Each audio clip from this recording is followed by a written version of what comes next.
Uninde. Dissolve. Kadaje wetu. Dissolve. Ndavataka kwa ndora kakamana nako. Shama kaguru neza amaheru. Karugaragara. Siba nambona. Kubona amaheru. Tanga ce igisatsi kizacaka kabiri. Yesu. Aho pfunda ngabo. Mbona. Ndebe. Dori. Ndi kubona umudigi. Dissolve. Pfunda ishonje. Dissolve. Sinje ko ndi gusakuza ikatanda baratwumva. Nibakubona bakwica wenyine. Maheru. Data we mana koko nakoze iki? Nakoze iki mfiri mahanga? Yesu. Ngiye gupfira mahanga nkazahe neza muri Finland. Nkaza mu Bibiliya. God have mercy upon us. Yesu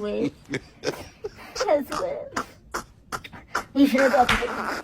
Kadupfa kuyisha munsi gitarure. Wenda barajya kutugiraho amasasu yabashiranye. Cyangwa haje gutabaza. Yesu karaga nanawe. Hili sasa kuntu byica umuntu nabi.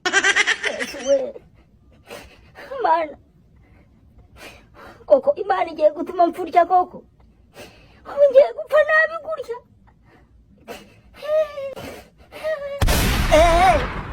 Mana we cyane cyambere. Dissolve. Dissolve. Igisigaye n'amashengesho. Hakubona ndi kugira ubwoba bw'iki? Ubundi ndi kugira ubwoba bw'iki? Mungu agatanazi naragiye ihene.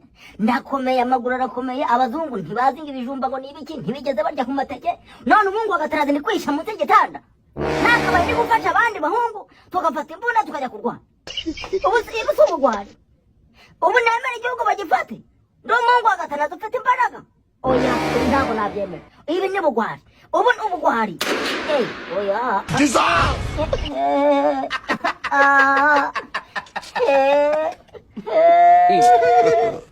God have mercy upon us.